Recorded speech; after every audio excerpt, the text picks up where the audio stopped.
Baraya Kita.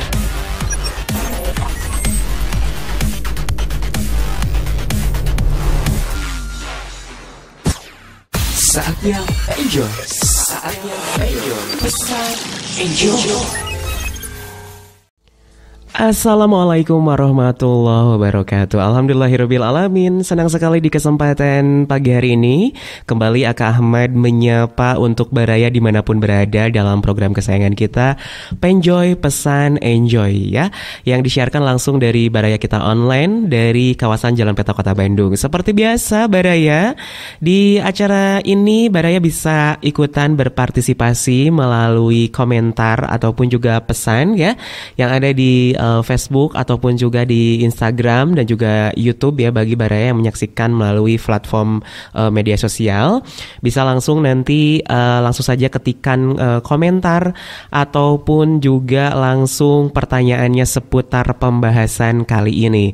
Dan hari ini Aka bakalan membahas satu tema yang cukup menarik sekali ya, karena Aka pengen tahu ini hubungannya antara akhlak dan juga harga diri. Waduh, ini berat sebenarnya sih, tapi coba nanti Aka bakalan nanya ke narasumber ya.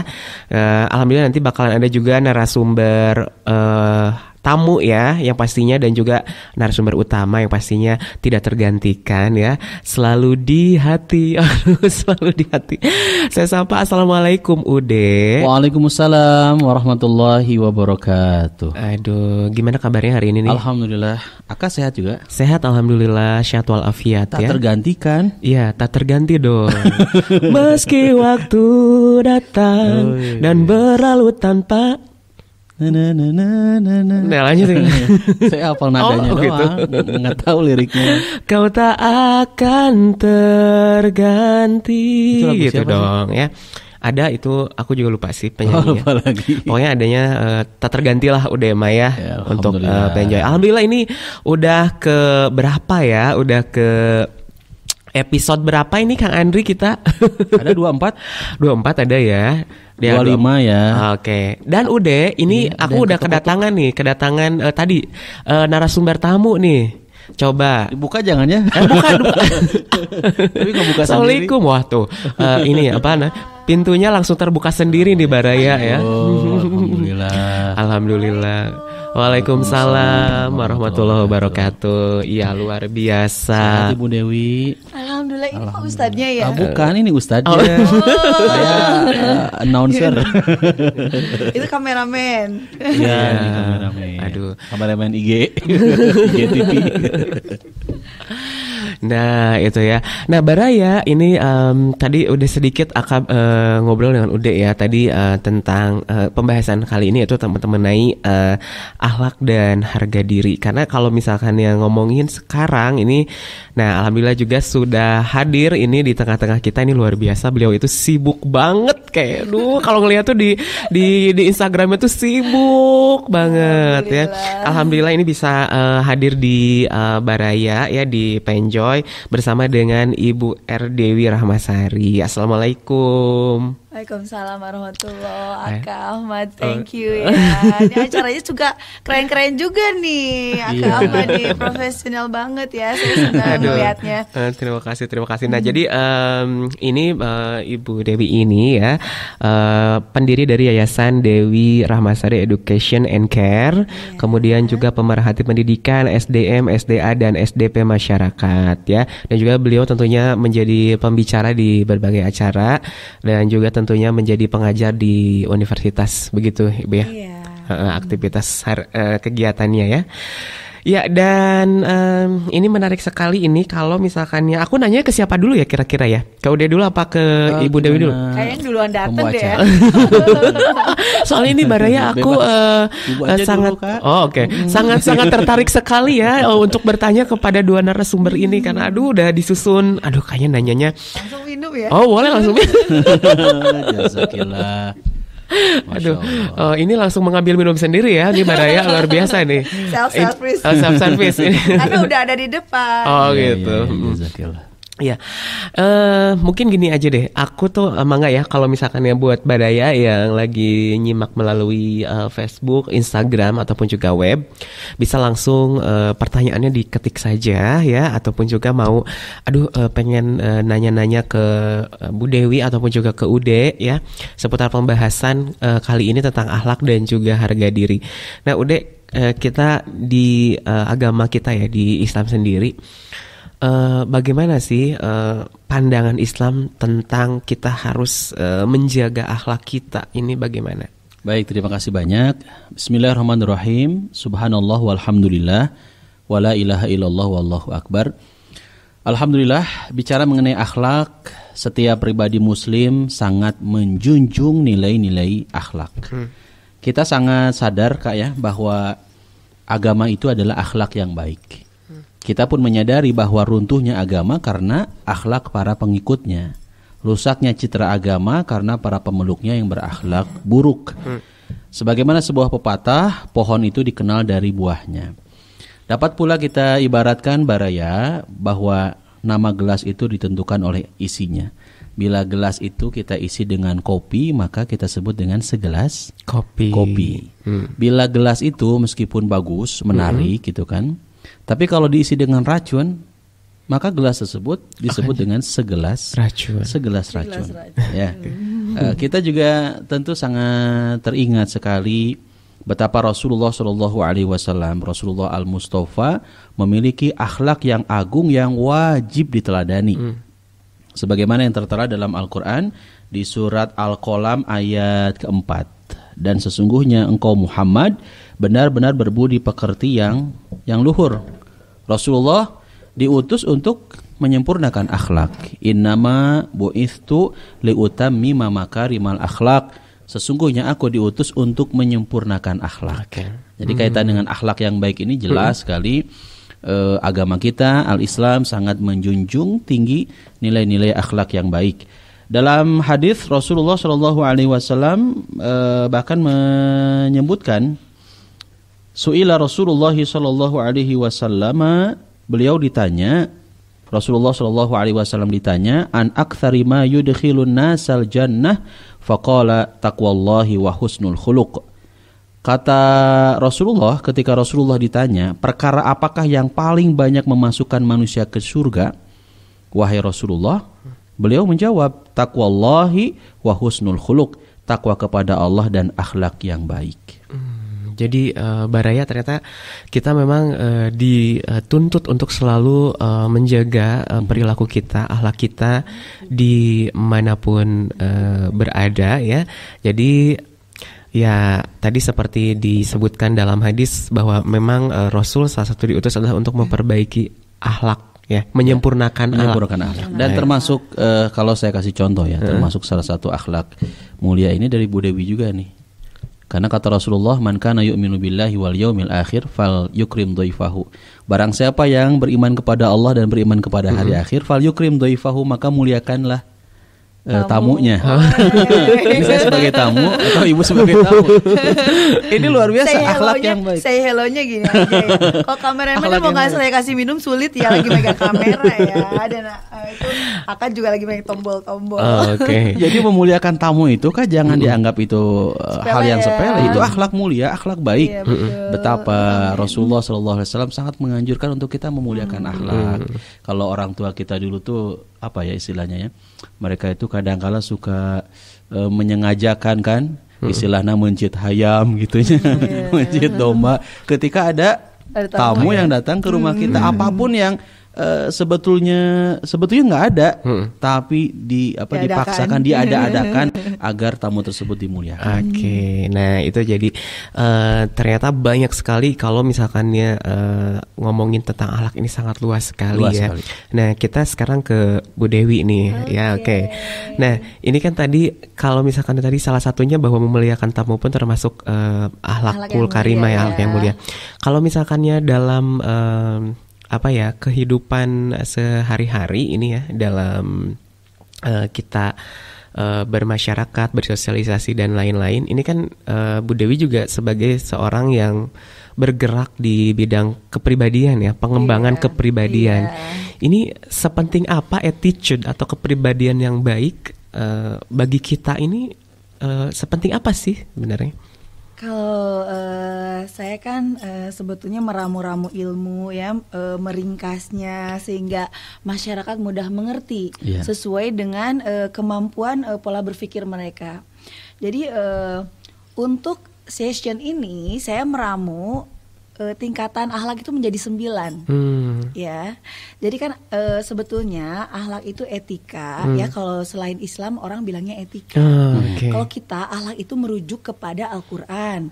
Kalau selain non Muslim itu merujuk kepada undang-undang dan kode-kode moral yang ada ya. Nah kalau saya itu karena saya tidak terlepas dari masyarakat Indonesia, maka akhlak Al-Quran yang dan juga kode etik orang Indonesia yang sesuai dengan Al-Quran saya masukkan juga. Jadi 9 tingkatannya ya.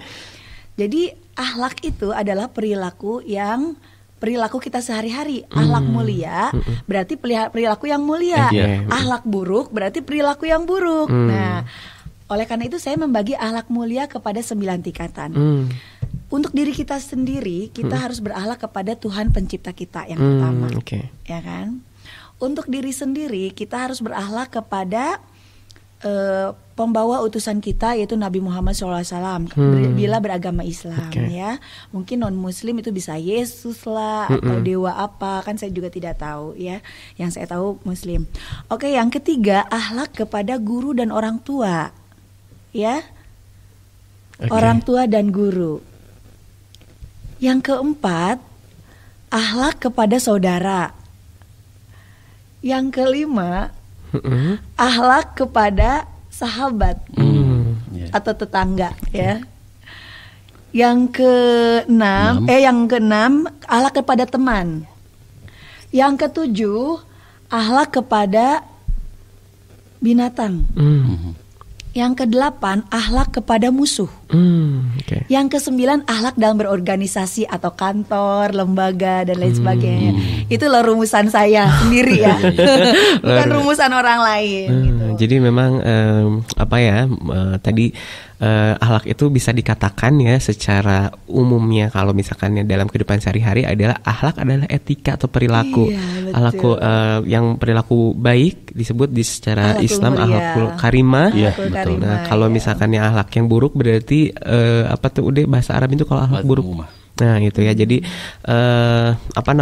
memang kita harus bisa membedakan bagaimana cara kita bersikap begitu Bu Dewi. Iya, harus sesuai dengan orang yang kita hadapi sikapnya. Jadi jangan sampai kita bersikap kepada orang tua disamakan kepada teman. Bahaya ya udah ya. Betul. Bahaya banget. Jadi harus sesuai tempatnya gitu.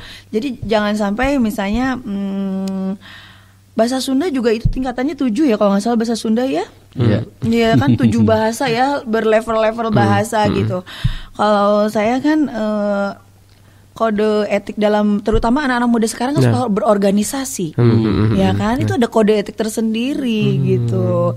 Jadi jangan sampai kode etik pertemanan disamakan dengan kode etik organisasi, bisa melanggar pasal-pasal, ya kan. Gitu. Nah organisasi itu juga termasuk kepada kode etik terhadap pemerintah.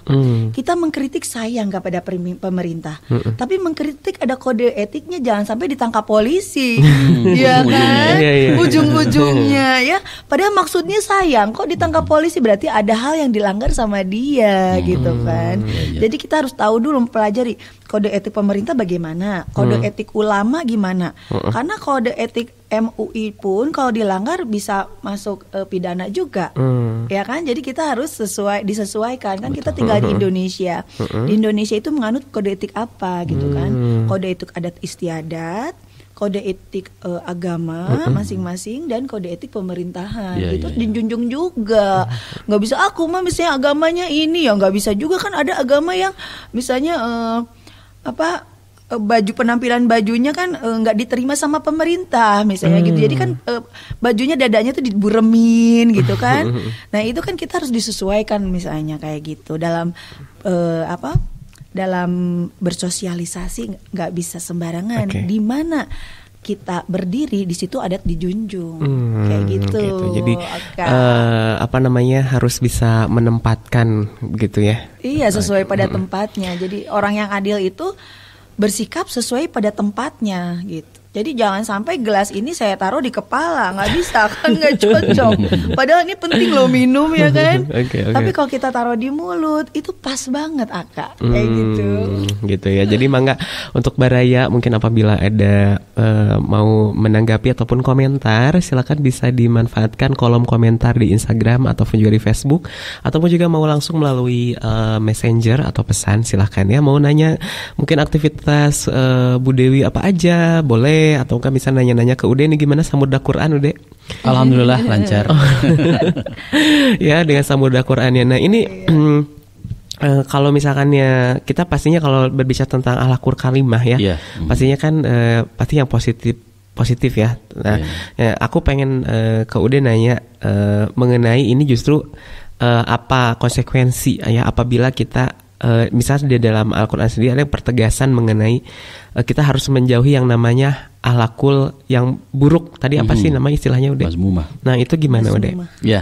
Ya kalau kita merujuk kepada hadis yang tadi saya kutip ya, ketika Rasulullah SAW ditanya perkara apakah yang paling banyak memasukkan manusia ke dalam surga, kan Rasulullah menjawab takwa kepada Allah dan akhlak yang baik, akhlak yang mulia. Artinya pemahaman kebalikannya berarti orang yang tidak takwa kepada Allah. Kalau orang yang tidak memiliki akhlak yang baik, husnul khuluq, maka dia termasuk orang yang akan masuk ke dalam neraka. Jadi kalau kita ingin memilih surganya Allah, kalau kita ingin memilih kehidupan kelak itu kebaikan, dunia bahkan juga termasuk ya. Karena kalau orang memiliki akhlak yang baik, teman-teman sekitarnya juga senang. Betul nggak Bu? Iya betul kan? Dong. Ketika tutur kata kita baik, ketika kita tidak menyakiti perasaan teman kita, nggak suka gibah, nggak suka fitnah, nggak suka menyebarkan berita-berita yang hoax ya. Allah senang dengan kita, manusia juga pasti senang. Aman dengan lidahnya ya. Aman ya? dengan lidahnya. Iya. Terjaga lisannya. Betul. Maka tadi poin-poin yang Ibu sampaikan ada 9 poin gitu kan. Ini luar biasa ya, sangat baik sekali. Termasuk akhlak itu saya sangat setuju ya. Bukan hanya terhadap ataupun sesama manusia saja. Akhlak kepada binatang pun dalam syariat Islam itu sangat diperhatikan. Bahkan Rasulullah SAW menyebutkan, ini ada satu hadis Kak. Kata Rasulullah dalam hadis riwayat Abu Daud dan At-Tirmidzi, ar-rahimuna yarhamuhum. Kata Rasulullah, ar-rahimuna yarhamuhumur rahman, irhamu man fil ardi yarhamkum man fis sama. Kata Rasulullah, orang yang berbelas kasih pasti dikasihi yang Maha Pengasih. Iya sih. Alhamdulillah. Irhamu man fil ardi yarhamkum man fis sama. Berbelas kasihlah kepada penghuni di bumi, niscaya para penghuni langit akan berbelas kasih kepadamu sekalian. Berbelas kasihlah kepada penduduk di bumi, berbelas kasihlah kepada penghuni di bumi, ya termasuk kepada binatang pun kita harus berbelas kasih. Jangan sampai ketika ada kucing yang masuk ke rumah kita gitu kan, kemudian kita pukul dengan sadis pakai besi gitu kan. Bahkan apa Bu? Diusir dengan kata kasar. Diusir kata-kata kasar. Ucing. Atau miris juga, saya kurang begitu setuju juga ya kalau kemudian di banjur kucai, di apa? Banjur teh diseblok saya blok ya. Ketika ada kucing yang berantem di saya blok, kamu kucai panas dinya Kak. Aduh, ini kan sangat tidak berperi keucingan. Jadi bahkan aku juga sempat dengar yang kucingnya tuh dimakan. Pernah dengar nggak beritanya kemarin viral? Nggak boleh. Ada yang di mana ya? Malah ditangkap polisi kan, yang dia ada yang kehilangan kucing, tahu-taunya terus kucingnya itu ditemukan udah dipotong-potong. Aduh, serem banget. Ada beritanya, aku beneran itu viral banget di Twitter. Aku pernah ini. Jadi mungkin untuk dikonsumsi karena memang ada beberapa daerah mungkin yang memang masih mengkonsumsi beberapa binatang-binatang atau kuliner-kuliner ekstrim ya. Jadi si kucing itu dijadiin buat konsumsi katanya gitu. Si kucing itu, daging kucing itu. Jadi sampai kan ada yang nyari-nyari, tahu-taunya lapor polisi ternyata benar gitu. Itu kan serem nggak banget. Boleh. Kan itu kalau di Islam itu yang bergigi taring itu dia nggak boleh dikonsumsi. Kan kucing ada gigi taringnya. Jadi itu haram untuk dikonsumsi gitu. Lagian kan kucing itu kan kesayangannya Rasulullah SAW. Betul, termasuk sahabat Nabi yang bernama Abu Hurairah. Abu Hurairah itu bapaknya kucing ya. Senang dengan kucing. Jadi emang ngomongin tentang akhlak itu tadi tingkatannya banyak banget seperti Bu Dewi katakan ya. Ada yang akhlak ke teman dan juga salah satunya ya sesama manusia, ada juga ke makhluk lain gitu ya. Manusia pun bertahap gitu kan tingkatannya. Nah ini kalau misalkannya di dalam ilmu pergaulan ya, nah itu kan ada caranya Bu ya. Aku pengen tahu kayak bersosialisasi. Nah itu tuh katanya kalau misalkannya bahkan duduk pun ada caranya. Ada loh. Kalau sama Bu Dewi ini, kalau sama Bu Dewi, kalau sama Bu Dewi itu udah jadi ilmunya Kak. Berjalan, duduk, berbicara gitu kan. Bahkan mengambil kita table manner ya, minum, ngambil sendok. Nah itu kan akhlak juga kan, etika gitu. Itu gimana? Sedikit mungkin bisa share gitu. Jadi bodor banget ya sebetulnya. Saya mau ngasih tahu nih buat anak-anak muda yang mau melamar seorang perempuan, ketika table manner-nya, cara makan di rumahnya itu diperhatikan sama orang tua biasanya. Dan ada beberapa kasus yang kisah nyata ini dan saya di sekitar saya kami alami. Jadi karena table manner-nya nggak bagus, ditolak jadi suaminya anaknya ya kan, danger banget itu kan, padahal udah saling mencinta bla bla bla bla gitu kan.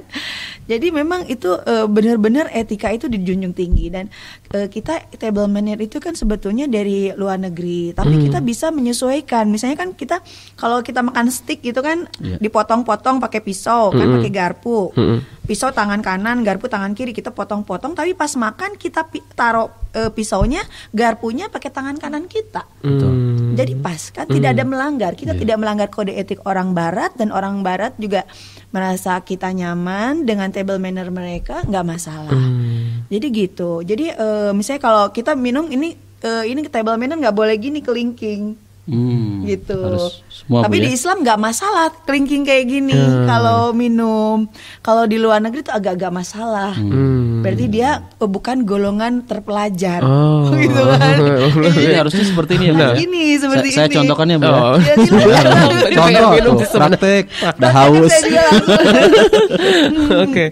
Jadi memang ada etikanya ya. Nah, itu kayak duduk, berdiri, berjalan, karena memang Bu Dewi ini sering mengisi seminar-seminar tentang kepribadian ya, kepribadian. Oke. Jadi kalau meeting internasionalnya gini juga Kak. Jadi memang kode etiknya tuh kalau misalnya disuruh minum champagne harus minum semua.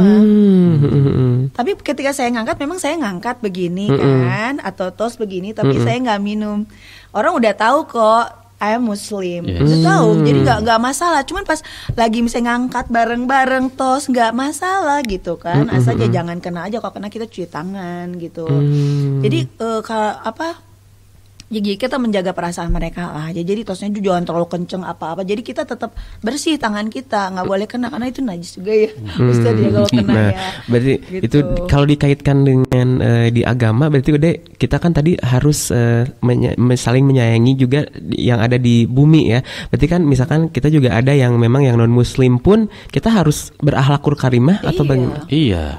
Jadi kan ini bahasanya manusia ya. Kalau bicara mengenai manusia, meskipun tidak satu agama dengan kita, berbeda akidah, ya kita tetap harus hormat kepadanya. Kita harus menghargai perbedaan keyakinan juga ya. Jangan sampai kemudian ada pemahaman yang keliru, ada karena non Muslim ya, kemudian kita berakhlak yang tidak baik. Padahal Rasulullah SAW itu sangat memberikan contoh yang terbaik kepada kita sebagai Muslim untuk menghormati juga beliau, untuk menghormati juga non Muslim. Pernah ada satu kisah, ada seorang Yahudi yang meninggal dunia. Rasulullah SAW saat itu sedang duduk. Maka ketika jenazah Yahudi itu melintas kepada Rasulullah SAW, itu Rasulullah berdiri sebagai bukti penghormatan terhadap jenazah Yahudi tersebut. Lantas para sahabat bertanya, ya Rasulullah, kenapa engkau berdiri? Apakah engkau tak tahu bahwasanya jenazah yang baru saja melintas itu adalah jenazahnya Yahudi. Kata Rasulullah SAW, ya bukankah dari sesama manusia juga kita harus menghormati, menghargai, meskipun dari sisi akidah jelas berbeda ya. Kalau dari sisi akidah kita berpedoman pada surat Al-Kafirun kan, lakum dinukum waliyadin, bagimu agamamu, bagiku agamaku. Gitu ya. Nah ini kan kalau misalkannya itu bahkan Rasulullah SAW itu ke non Muslim aja sampai seperti itu, apalagi ke yang Muslim begitu ya. Menyuapi Yahudi yang itu buta juga setiap hari ya. Betul, yang di pasar itu. Yang di pasar itu keren banget. Nah ini tapi sekarang nih Bu Dewi, kalau misalkan yang diperhatikan gitu ya, banyak sekali ini kayak degradasi moral gitu, gitu kan, kayak apalagi maaf ya, mungkin tidak semua, ada beberapa di generasi milenial atau anak muda yang seakan tidak peduli lagi dengan yang namanya etika, dengan moralitas tuh udah tidak peduli. Ini gimana? Ya apalagi kan di zaman sekolah daring ini ya, jadi nggak ketemu teacher, jadi kita nggak belajar etikanya, Pak Ustadz. Sedih banget itu, yang amat sangat saya sedihkan itu kehilangan pembelajaran etika, karena teacher itu walaupun dia diam, kita belajar etikanya loh. Kita belajar cara teachernya duduk, ya kan, cara teachernya berbicara, kalau berbicara cara, walaupun diam penampilan kita berbicara. Ini penampilan itu menggambarkan dia adalah penampilan baju ya, dia menggambarkan dia ada seorang yang bla bla bla, ya kan dari penampilannya kelihatan. Oh dia berbahasa tubuh, bahasa tubuh pun itu berbicara, mengajarkan sesuatu, mengajarkan etika gitu. Jadi ketika murid-murid tidak bertemu, maka nah ini yang pandemi ini yang mengerikannya itu, jadi pada nggak belajar etikanya itu. Sedangkan ke orang tua kan mereka asal-asalan kadang-kadang ya, manja yang berlebihan gitu kan, jadi kurang hormat kadang-kadang. Nah oleh karena itu diharuskan banget ya di saya gitu, di keluarga saya 1 bulan sekali itu di masa pandemi bertemu dengan ulama. Ya tentu dengan protokol kesehatan. Betul. Tapi dari ulama itu kita jadi bisa belajar sikapnya beliau ya, ketika bertemu, ketika berbicara, berpenampilan, menerima tamu, keluarganya juga gitu kan. Jadi anak-anak saya tuh belajar etika. Itu sebulan sekali, itu wajib banget saya bawa anak-anak saya ke rumah ulama. Nah jadi dimohon juga, saya menghimbau kepada para orang tua, bawalah anak-anak itu 1 bulan sekali di masa pandemi ini ke rumah ulama, silaturahim gitu. Karena memang kalau di sekolah biasanya guru itu atau teacher itu tidak hanya mengajarkan, misalnya walaupun dia mengajar matematika, tetap aja, nah kamu jangan begini itu ada ya sisipan seperti itu. Jadi nah saya kan di bimbingan belajar swasta ya. Jadi ada 15 menit dalam 1,5 jam itu untuk belajar kode etik. Keren banget itu tempat bimbingan belajar saya. Cuman di masa pandemi ya pada ke laut ya, karena memang kan pada di rumah masing-masing gitu ya, semuanya juga hampir semua bimbingan belajar.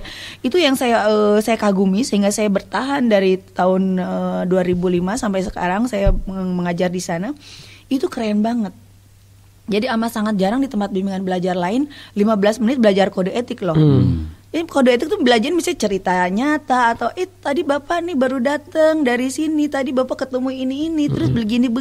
Itu mereka nggak sadar belajar kode etik, gitu kan, dari kisah-kisah yang disampaikan itu. Jadi kita belajar kode etik pun jangan teoritis banget kayak orang ngobrol aja sih sebetulnya. Karena kalau kita galak-galak juga nggak nyampe biasanya. Jadi Rasulullah kan lembut dan tegas, jadi nyampe ilmu-ilmunya sampai sekarang. Betul. Ya jadi apa ya, maksudnya tuh tadi dikaitkan dengan di masa pandemi, udah mah sekarang kondisi terutama milenialsnya, para pelajar dan lain-lain, ada beberapa yang mengalami penurunan moralitas dan juga etika. Ditambah dia tidak bertemu dengan ulama itu, figur tokoh yang dikagumi aja, yang etikanya bermoral tinggi gitu ya, harus dibawa si anak-anak itu. Oke. Nah, kemudian udah tadi salah satunya dicontohkan oleh Rasulullah SAW ya, bagaimana kita bersikap gitu. Kemudian tadi kita beranjak, sekarang kita ke membahas mengenai akhlak yang jelek begitu ya. Nah, ada tidak mungkin kisah-kisah atau yang bisa menjadi inspirasi gitu, bagaimana misalnya sebenarnya dia amalnya tuh banyak banget gitu, tapi ketika ada satu setitik gitu. Yang buruk, yang jelek ternyata hilang semuanya gitu. Ya. Kalau dibaca dalam keterangan hadis banyak sih sebetulnya ya Kak ya. Salah satu hadis yang cukup populer ya. Ketika Rasulullah SAW bertanya kepada para sahabat, atadruna mal ghibah? Apakah kalian tahu nggak apa itu ghibah? Okay. Para sahabat menjawab, qalu Allah wa rasuluhu a'lam. Para sahabat itu ketika mereka belum tahu ilmunya, maka mereka mengatakan Allah dan Rasulnya yang lebih tahu. Saat itu Rasulullah SAW memberikan jawaban, ghibah itu adalah dzikruka akhaka bima yakrahu. Engkau membicarakan, menyampaikan, membuka aib seseorang yang dia nggak suka dengan apa yang kau lakukan. Lantas ada seseorang yang bertanya kepada Rasulullah, afara'aita in kana fihi ma aqulu? Bagaimana kalau fakta dan datanya jelas ada pada dirinya? Rasulullah SAW menyampaikan faqad tabtahu, maka engkau telah ghibah. Dan apabila engkau menyampaikan ataupun membuka aib seseorang yang jelas tidak ada keburukan pada dirinya, tidak ada kesalahan pada dirinya, faqad bahattahu, maka engkau telah buhat, atau yang populer kita kenal dengan engkau telah melakukan fitnah. Jadi ghibah dan fitnah itu hati-hati Kak. Sehebat apapun amal ibadah seseorang, hajinya rajin, hajinya sekali ya, umrohnya rajin tiap bulan Kak. Kemudian saumnya rajin, saum sunnahnya, tahajudnya rajin, ibadah 5 waktunya rajin. Tapi kalau ternyata lisannya tak mampu untuk menjaga perasaan orang lain, termasuk ghibah dan fitnah, maka itu termasuk kategori orang yang muflis, orang yang bangkrut. Karena kebaikan-kebaikan yang dia lakukan selama ini kemudian harus ditransfer kepada orang yang sudah dia fitnah, orang yang sudah dia ghibah. Yang paling rugi lagi apa? Ketika itu keburukan-keburukan yang ada pada diri orang yang difitnah, digibahi, lantas ditransfer pada orang yang menggibah atau itu bahaya banget ya. Jadi naudzubillah min dzalik. Itu termasuk akhlak yang buruk kan ya. Gibah dan fitnah yang zaman now, yang sekarang ini, aduh mengerikan ya Bu ya. Apalagi dengan adanya medsos, nggak sedikit orang yang kemudian apakah menjadi seakan sempurna dengan mengomentari segala macam. Ada yang buzzer membuli rame-rame. Jadi menurut saya yang ada istilah apa kadrun sama satu lagi cebong. Itu benar-benar etika yang sangat buruk. Buruk sekali. Sangat memalukan dia untuk orang Indonesia. Yang tak sangat baik, memalukan. Jadi saya memohon, menghimbau kepada seluruh rakyat Indonesia, tolong jangan sampai sifat orang Indonesia yang ramah tamah itu jadi tercela di muka internasional. Karena internasional itu memperhatikan ini kok Indonesia seperti ini gitu ya.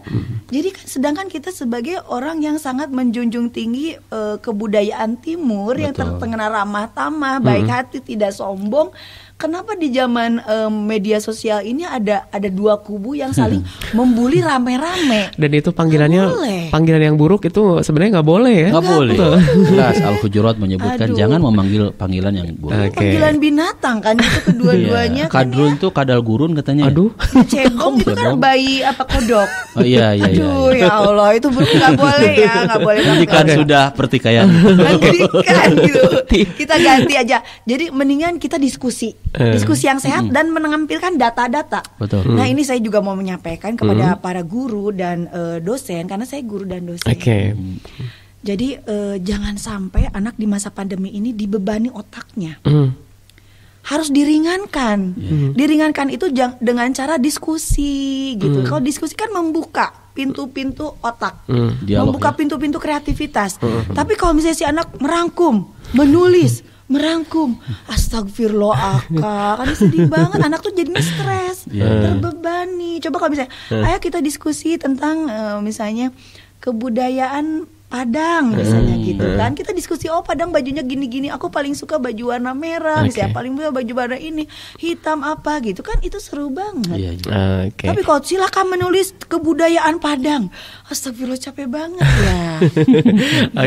Nah ini tadi kita membahas tentang yang tadi etika di media sosial. Kebetulan ada yang bertanya nih ya, ada yang bertanya. Silakan. Ada dari Kang Rohman di Batu Jajar ya. Assalamualaikum Kang Rohman ya. Ini pertanyaannya ya, bagaimana cara kita agar bisa menjaga etika dalam media sosial? Katanya gitu. Ibu cocok. Sebetulnya dua-duanya cocok kan, beliau dari segi keilmuan, sedangkan saya dari segi etika umum ya. Jadi memang saya itu mengajar sekolah modeling.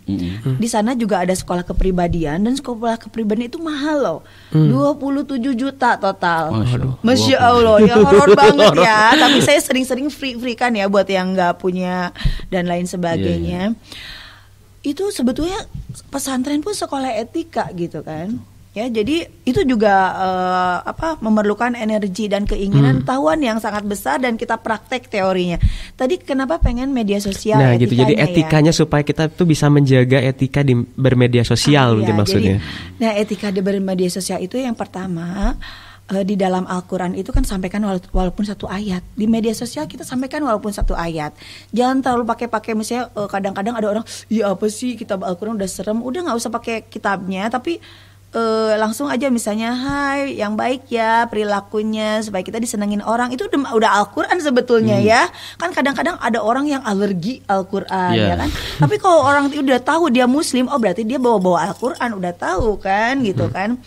Nah misalnya gitu, di media sosial kita harus menyampaikan yang baik-baik ya, sehingga orang pun itunya komennya baik-baik ya. Kan ada tidak orang memancing yang feed-nya itu penampilannya tuh maksudnya feed itu apa ya bahasa Indonesianya? Iya. Postingannya itu buruk ya, orang otomatis yang komen juga buruk ya kan, itu dia memancing sendiri keburukan. Jadi membuka lapak orang untuk bergibah. Kan ada yang misalnya tokoh-tokoh masyarakat atau artis, dia menampilkan sesuatu yang buruk sehingga yang komen pun buruk gitu kan. Tapi beda lagi kalau misalnya kita udah menampilkan yang baik tapi ada yang komen yang buruk, ya itu kan saya sudah menampilkan sesuai dengan Al-Quran misalnya kan. Tapi kalau dia misalnya kita udah sesuai Al-Quran, misalnya kata-kata kita udah bagus sesuai Al-Quran, tidak bertentangan dengan Al-Quran, tapi ada komen buruk. Nah kalau ada komen buruk ya gini, anjing menggonggong kafilah berlalu. Itu pepatah Arab ya. Kalau saya sudah benar, saya tidak peduli apa kata Anda. Yang saya pedulikan adalah saya sudah sesuai Al-Quran kok, saya sudah sesuai kode etik masyarakat Indonesia kok. Anda berpikir buruk, ya itu masalah Anda. Tinggal kalau misalnya takut dibaca sama anak saya nih komentarnya buruk, ya tinggal dihapus aja sama kita. Yang buruk-buruk kan bisa kita hapus ya. Gitu. Jadi itu lebih kepada kayak memilih postingan. Iya, memilih postingan. Dan juga jangan sampai memancing orang untuk berkata yang buruk-buruk ya, melihat tampilan kita. Kadang kan gitu. Kalau misalkan ada juga ya, misalnya kita postingnya sih video lucu gitu, tapi responnya bukan ada yang malah jadi membuli dan lain-lain itu ya. Nah itu misalnya posting kita misalnya video lucu yang memberi semangat misalnya, terus ada yang komen-komen yang buruk, kita langsung hapus aja. Karena kalau dibaca sama reader yang lain, jadi itu sebetulnya perbuatan buruk menular loh Aka. Jadi kalau misalnya ada postingan, misalnya kita ada postingan lucu nih, film kartun misalnya memberi semangat pagi, misalnya dia senam itu film lucu. Alah, aku sih enaknya rebahan aja deh sampai mati misalnya gitu ya. Nah ujung-ujungnya ya bisa kata-katanya, wah rebahan sampai mati. Jadi kan udah yang lain udah komen-komen bunuh diri apalah gitu. Itu kan horor banget ya. Padahal kita bagus misalnya postingannya. Langsung ya kita misalnya sebagai itu kita yang sebagai kita punya diri sendiri akun kita. Ya bicara yang baik ya kan, olahraga itu sehat loh. Udah langsung yang lain dihapus, yang buruk-buruk itu udah selesai. Nah, komentar dibatasi aja. Komentar. Ya itu ya. Jadi Kang Romi itu jawaban dari Bu Dewi. Mungkin udah mau menambahkan untuk penggunaan media sosial. Saya kutip dari apa yang disampaikan oleh Rasulullah ya. Man kana yu'minu billahi wal yawmil akhir falyukrim dhaifahu wa man kana yu'minu billahi wal yawmil akhir falyasil rahimahu wa man kana yu'minu billahi wal yawmil akhir falyakul khairan aw liyasmut. Jadi Rasulullah menyampaikan 3 pesan. Pesan dari Rasulullah SAW, barang siapa yang beriman kepada Allah dan beriman kepada hari akhir, falyukrim dhaifahu, maka hendaklah muliakan tamunya. Wa man kana yu'minu billahi wal yawmil akhir falyasil rahimahu, barang siapa yang beriman kepada Allah dan beriman kepada hari akhir, maka hendaklah menyambungkan silaturahim. Poin yang ketiga, wa man kana yu'minu billahi wal yawmil akhir falyakul khairan aw liyasmut. Dan barang siapa yang beriman kepada Allah dan beriman kepada hari akhir, falyakul khairan aw liyasmut, maka hendaklah berkata yang baik atau kalau nggak bisa diam. Nah, kalau kita kaitkan dengan media sosial, maka buatlah status-status yang baik. Tadi kan sejalur ya, nyambung lah ya. Dan Rasulullah dan Allah Subhanahu wa taala mengingatkan di surat Yasin ayat 65. Al-yauma nakhtimu ala afwahihim wa tukallimuna aydihim wa tashhadu arjuluhum bima kanu yaksibun. Jadi jangan dikira ini jari-jari nggak akan ditanyai pertanggungjawabannya. Tangan, kaki juga akan jadi saksi, gitu kan. Mulut-mulut kita akan dikunci. Maka setiap baraya akan posting harus dipikir dengan matang. Ini postingan-postingan yang tidak buruk, akibatnya kalau Muslim jelas ya, akibatnya nanti ketika pulang ke rahmatullah menjadi bernasib yang buruk gitu kan. Tapi kalau kitanya berpikir yang baik, ini kira-kira manfaat nggak ya? Apa sih manfaatnya posting apa ya Kak? Contohnya posting tadi lah ya, posting mengenai program Baraya Penjoy. Terusan enjoy mau di repost lagi. Enjoy banget saya juga di sini ngobrolnya asik. Aduh ya. Ya mudah-mudahan Kang Rohman di Batu Jajar mudah-mudahan terjawab ya. Jadi tadi lebih bijak dan juga lebih memilih postingan yang mau diposting. Dan juga kita harus ingat bahwa apapun harus ada pertanggungjawabannya, termasuk jari-jari kita ketika mengetik yang buruk. Nah insya Allah ya, ini bukan insya Allah lagi itu mah akan ada hisabnya. Dunia juga akan berakibat ya Bu ya. Kalau kita posting yang buruk, dunia jadi berakibat buruk juga. Dan ini ada dari Bapak Nana atau Ibu Nana, saya tidak tahu ya, dari Facebook. Pokoknya ini ada, saya dikasih note ya, jadi saya tidak melihat langsung Facebooknya. Ya ini Assalamualaikum katanya. Ibu Dewi suaranya renyah banget. Oh. Pernah belajar latihan vokal ya atau sering nyanyi? Aduh, coba dong nyanyi Bu, biar aku lebih fresh. Aduh, ditantang nyanyi ya. Udah ada fans nih, aduh. Baru sekali siaran sudah ada fans. Sebetulnya saya dari usia 17 tahun di Radio Ganesha suka jadi bintang tamu saya. Jadi saya dari usia 17 tahun udah sering ikut lomba dan menang. Jadi bintang tamu terus gitu. Iya. Ya, jadi memang sekarang bintang tamu. Iya, sekarang bintang tamu nih ya.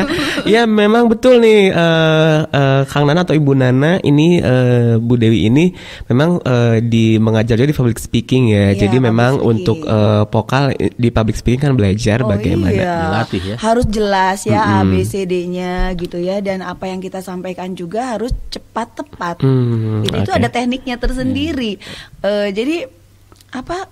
Untuk public speaking itu sebetulnya kita bisa meningkatkan pendapatan kita melalui public speaking. Jadi kita selling ourselves ya, selling our prestige. Jadi kita bisa seperti saya misalnya gini, skill saya adalah ABCD. Itu bukan maksud saya sombong, tapi maksud saya bisa membantu Anda di skill yang ini.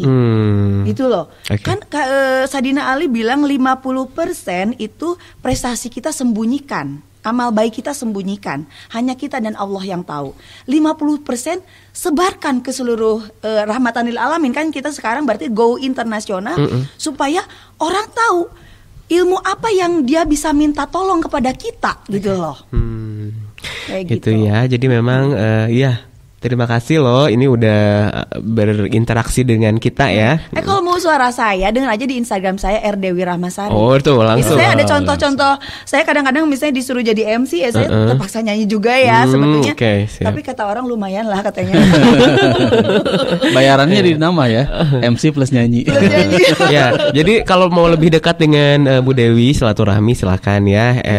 Follow. Dewi Rahmasari ya. Iya, Instagramnya @Dewi Rahmasari. Karena aku juga ketemu Bu Dewi ini di salah satu event ya Bu ya. Iya, kita akhirnya gitu. Saya mengagumi dia, keren banget ya event Kamar dan Industri ya. Hadin ya. Iya. Dihadiri para tokoh masyarakat, Ketua Kadin Jabar dan masyarakat, ya tokoh-tokoh masyarakat. Iya, Akak keren banget bikin kita semangat gitu. Ya, dan beliau juga Bu Dewi adalah salah satu narasumbernya di acara seminar tersebut ya. Gitu. Jadi alhamdulillah alhamdulillah ya, qadarullah kita silaturahmi hari Ya, ini. inilah variasi rahimahu ya kata Rasulullah, maka hubungkan silaturahmi. Silaturahmi, manjangin rezeki, manjangin kesehatan, manjangin Umur juga ilmu ya. Dan next ini sama Baraya kita bikin ini ya, kolaborasi nanti. Iya. Insyaallah. Let's go. Iya. Oke, ini ternyata sudah di penghujung penghujung waktu. Udah di Injury Times nih ya. Mangga silakan kalau misalkannya Baraya mungkin masih ada yang ingin ditanyakan, silakan ini ya. Boleh untuk langsung ke Bu Dewi ataupun juga ke Ude. Dan ini mungkin kalau atau intinya dari Ude ini, kita hari ini membahas tentang akhlakku harga diriku. Apakah kalau pertanyaan Aka misalnya ada hubungan tidak antara akhlak dan harga diri kita, Ude? Ya, jelas sekali ya. Tadi yang diungkapkan di awal, agama Islam ini adalah agama yang sempurna ya. Termasuk Rasulullah SAW, adanya Rasulullah SAW sebagai teladan, sebagai uswah hasanah bagi kita. Akhlak beliau yang begitu baik, akhlak beliau yang begitu mulia, harus menjadi teladan bagi kita semua, harus jadi contoh bagi kita semua. Karena harga diri seseorang itu akan berharga, bernilai ya, di mata manusia juga di hadapan Allah Subhanahu wa taala ketika memiliki dan menjunjung tinggi nilai-nilai akhlak yang baik. Oke. Ilmunya keren, kalau ditangkap KPK, Masya Allah. Ya, jadi lucu semuanya ilmunya Meskipun ya. Meskipun gelarnya berderet panjang. Ya. Oh gitu, jadi memang harus balance, harus sesuai gitu ya.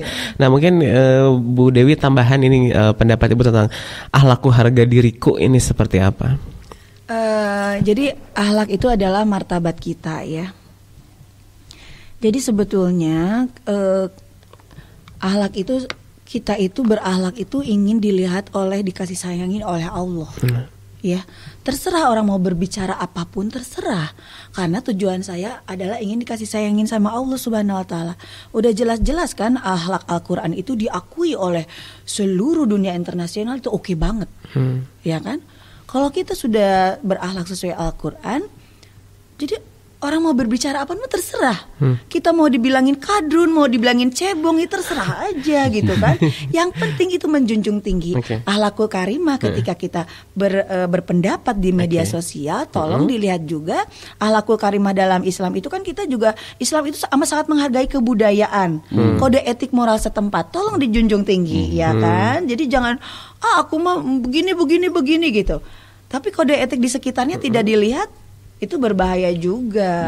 Oke. Ya, sebelum kita tutup, ada pertanyaan dari Instagram. Halo, assalamualaikum, yang menyaksikan dari Instagram.